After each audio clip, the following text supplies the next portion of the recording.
Welcome to the DeeperBlue Podcast, your weekly guide to everything that is happening around the world underwater. My name is Stephan Whelan. I'm the founder of DeeperBlue.com, the world's most popular diving website. Every week, the DeeperBlue Podcast covers everything that's happening in the scuba diving, freediving, diving travel, and ocean advocates world. So join us as we explore the Deeper Blue.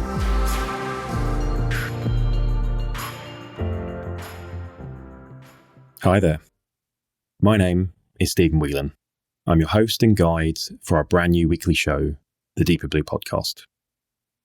I thought I'd welcome you to our first show by chatting a bit about what you might expect to hear from us.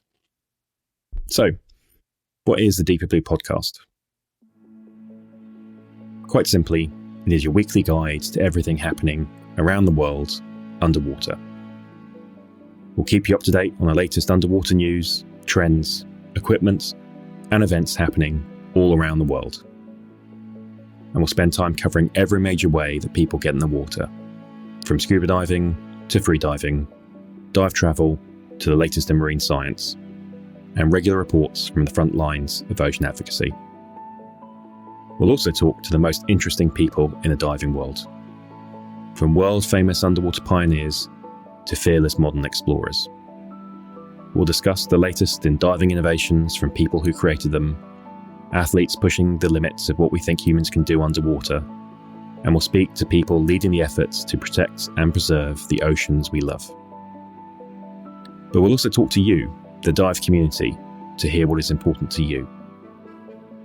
And finally, we'll give you our honest opinions and intelligent, unvarnished commentaries on what we think is important in the dive world. You'll quickly understand that this will give you the best 30 minutes about getting underwater every week. So, I'm very excited about starting this podcast. I started DeeperBlue.com 24 years ago as a passion project at university to publish stories about my experiences being a diving instructor. It quickly grew to become a hub for divers all around the world, and today is one of the largest diving websites in the world, reaching over 500,000 people every single month. Over the years, I've been asked many times by my friends and colleagues in the industry if we'd ever start up a podcast covering everything happening in the diving world. It was only after I became friends with Jason Elias from the Big Deep podcast in 2019 that we hatched a plan to launch this weekly show. And Jason joins us as the producer for this show. As discussing with Jason and putting together the format for this show, it was very important to me that we get the latest news and information out to divers of all ages, no matter whether you're a world-class freediver, seasoned cave diver, passionate warm water holiday diver, or someone who's just simply interested in helping look after the oceans we love. I also wanted the podcast to reflect the truly global community that we have, the community that's made DeeperBlue.com so important to the diving world over the last 24 years to today. So, we've created this podcast to keep you in the know every week.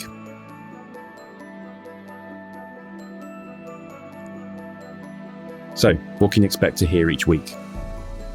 We'll start every episode by laying out what happened around the world in the past week.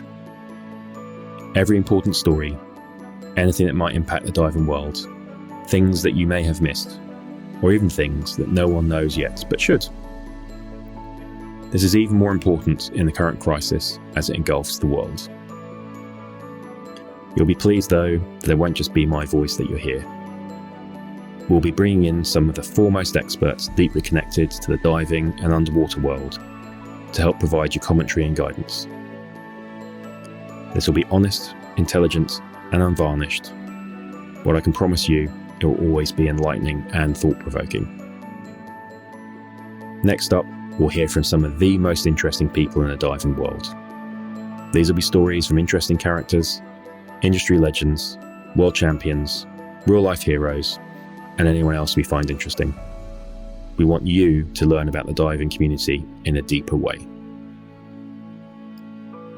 With that inspiration, we'll take you to the best dive spots around the world with stories and reports. This is where you can come in as well. Every week, we want to hear your stories and share them with the world. So, please record and send in your short story of your best dive ever. If you can keep it brief, that'll be fantastic, as anything longer than 2 minutes will not be shared. Tell us where you were, what happened on the dive that made it so great, and why it meant so much to you. You can send that in to bestdiveever@DeeperBlue.com.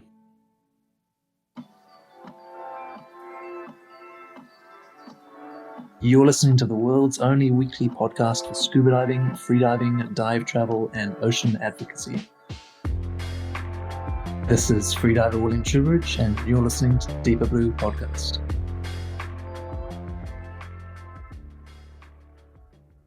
Hi, this is Jason Elias, producer of the DeeperBlue Podcast. Every week, we highlight an interview with someone who's done something interesting or unique in the ocean world. And for our first episode, we decided to talk to someone who's done something pretty amazing.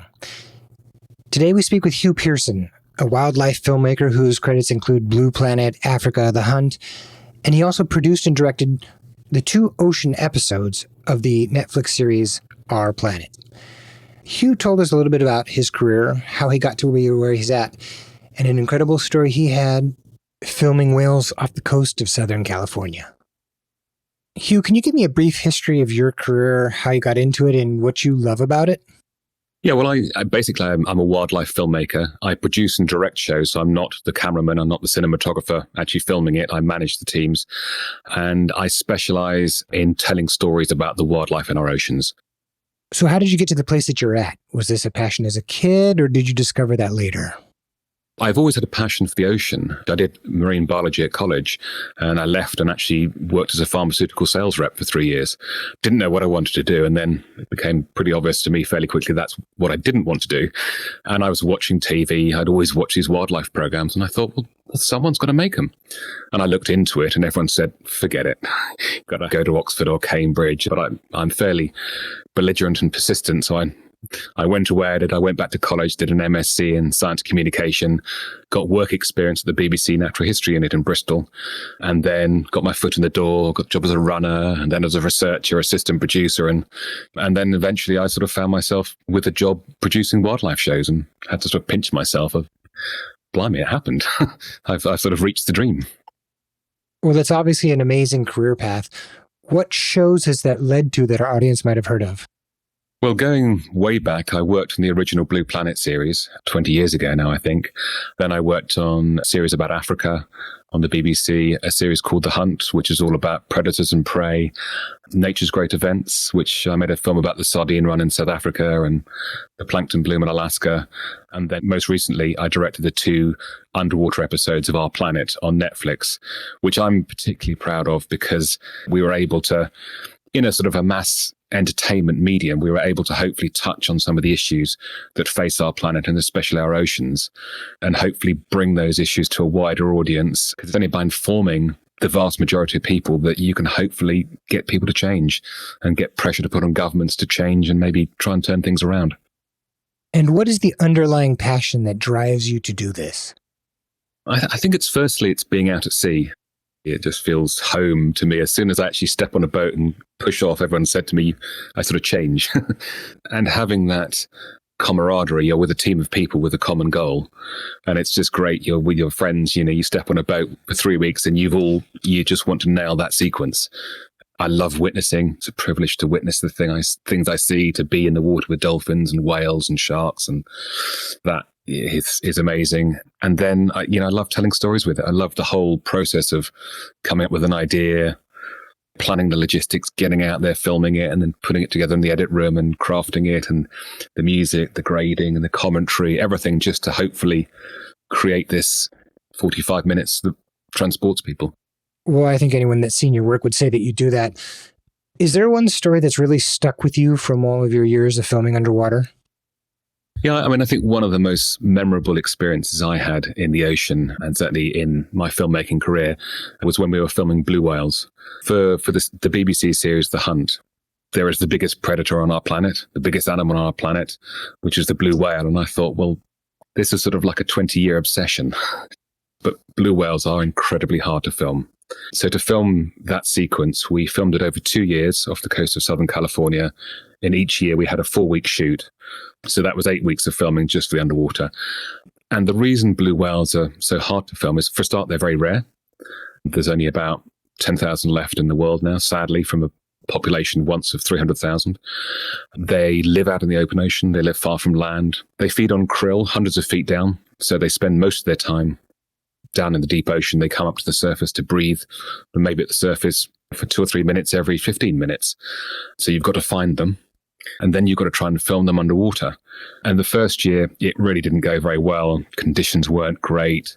And we basically had one good day during which we got 3 to 4 shots. So as we feared, we were going to have to go back the second year. So we went back the second year for another 4-week stint.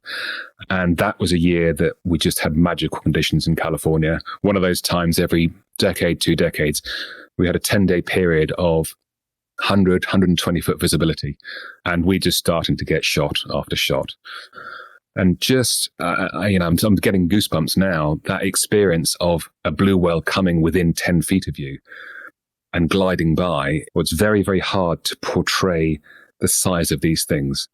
They are about 80, 90 foot long, 150 tons. But what does that mean? Think when you're stepping on a plane, that's about the size of a blue whale. And have this thing, it just piles by you. And then this massive tail fin comes by, which is, 25, 30 feet across.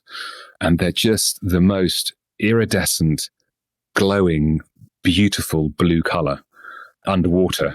So underwater, they just glow. And it's just this, it's one of the most beautiful things I think I've seen. And then we had one day, August the 10th, sticks with me. It was a Sunday. And that was one of the rare events when the krill actually came to the surface. And myself and David were getting in the water, and you could see the blue whales feeding at the surface, which is what we were really wanting to get. And then right at the end of the day, I just looked up in the boat and I just saw this massive white pectoral fin at the surface, which basically meant the blue whale's gone on its side to feed, and its pec fin and its tail fin have come out of the surface. And there was birds bouncing down. So I was just like, right, David and I slipped in the water. Then I looked down, and almost beneath David's fins, there was a blue whale swimming. It must have been within 5 foot of his fins underneath us. And so I just went, because we're about sort of like, 10 feet down or whatever. So I just screamed at him in any way I can. He just turned around, looked at me, saw this whale, panned down, and this whale came by, did a flyby past us once, came up, took one big gulp of the krill, and then we lost it. And the whole time I'm partly looking, like, it's bizarre, those situations. I sort of don't enjoy them at the time, because I'm just looking at David thinking, is he recording? Is he recording? Is it going okay? I look at the whale thinking, where's it gone? Where's it gone? And all I'm thinking about, this is the moment. Are we getting it? And then it sort of like all went quiet. I said to David, you okay? And he's like, yeah, it's all good, all good. Seemed to have gone, thought maybe the whale's gone. So okay, let's just film some krill again then. And then just coming out of behind us, this blue whale just rolled straight to camera and just opened its mouth. And one of our safety concerns is actually getting in the wet mouth of a blue whale, because it can engulf a bus in its mouth. So the shot is sort of like a bit messy because we're frantically trying to swim backwards, trying to not go down the whale, but to look into the mouth of a blue whale as it's coming towards you. And when it engulfs the krill, it literally doubles in size. This massive throat pleat just balloons out. And I think the good thing is it's pretty much like putting on an anchor for the whale. They're very streamlined, they're very fast, but as soon as they open that mouth, that streamline goes and they literally grind to a halt, which probably stopped us from going down the mouth. And then it just came by, shut its mouth, looked it in the eye, and glided off into the blue.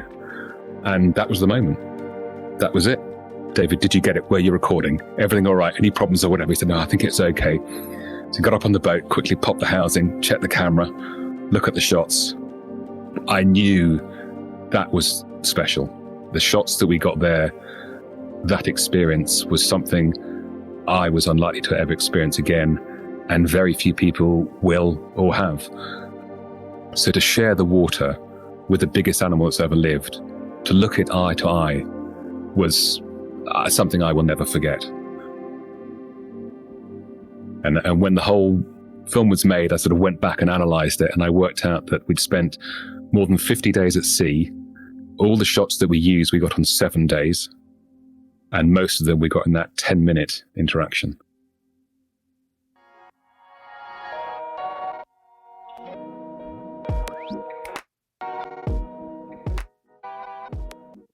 Every week in Deeper Blue, we offer one top tip from an expert in some aspect of the ocean. Today's top tip comes from Dawn Kernagis, a research scientist in the Human Performance Extreme Environments realm. But she was also an aquanaut at the NASA Extreme Environment Mission Operations Center, or NEEMO, where she lived underwater testing aspects of NASA's space station. And her top tip is something you might not necessarily use every single day, unless you're an aquanaut. So my top tip is going to be a little unique because it does have to deal with living undersea. But one of the things that they told us for our mission was that we needed to bring something down that was spicy or flavorful, that we agreed with, something with a really strong flavor. And it turns out when you live undersea, you actually lose a good sense of your taste and smell. And so we had a lot of hot sauce that we went through over the course of our mission, and it actually helped. So essentially we ended up adding hot sauce to, I think, all the camping food we ate, all the salads that we had, like anything that we had down there, you definitely topped up. I can say I probably didn't have hot sauce for a little while after because I definitely got my fill over the course of the mission. So, but that would be my top tip if you're going to go live undersea. So your top tip is bring salt. Yes. Salt, something flavorful.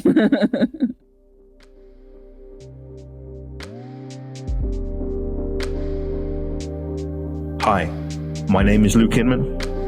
I'm an instructor trainer for scuba, a writer, a filmmaker, and you're listening to the best 30 minutes about diving, the DeeperBlue Podcast. Finally, every episode, we share a story from you, the dive community, where we ask you to tell us about your best dive ever. I'm Erin, and I'm from San Diego, California, though I currently reside in Santa Fe, New Mexico. My best dive ever was in the Solomon Islands in 2017. I was aboard the MV Taka, which is the Solomon Islands Dive Expeditions liveaboard. We were a few days out, and this was a site called Kovaci Kicha, which is 5 kilometers from an active volcano. So the dive started with a live drop, which put us right next to this huge ball of yellowtail barracuda, which just kind of adjusted their speed, it seemed like, so that we could keep up with them for a little while. And then after that, we descended and started swimming along the reef. And at one point, a silky shark cruised by on the right-hand side. It was the only time we saw a silky shark the whole trip. There were a couple of turtles on that dive. And then at one point, I was looking at a little group of convict fish trying to struggle and stay where they were in the current. And all of a sudden, I felt this rumble through my entire body. So as it turns out, you can feel the volcano rumble on these dives, and it's this sonic vibration that you can feel in your chest. And it was just the most incredible thing. And so that was my best dive ever. We'd love to hear your story about diving. So at the end of the show, you'll find out all the info you need to submit your best dive ever.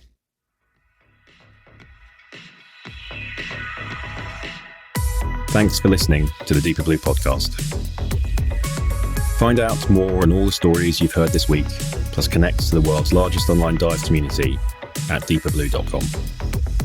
And if you like what you've heard, please subscribe, like, and comment wherever you hear your podcasts. These comments and subscribes really make a difference. Before we go, I want to give a big shout out to Jason Elias, our producer. In case you didn't know, he has an amazing podcast about people who have a deep connection to our world's oceans. Connections strong enough that they've dedicated some part of their lives to being in or working on behalf of the water. Take a listen when you get a moment to Jason's show, the Big Deep Podcast. Every week, we want to hear your stories and share them with the world. So please record and send in your short story of your best dive ever. Keep it brief, no longer than 2 minutes, please. And in it, tell us your name and location, where you were on the dive, what happened that made it so great, and why it's meant so much to you. You can get that over to us at bestdiveever@DeeperBlue.com or head to our website podcast.DeeperBlue.com/bestdiveever.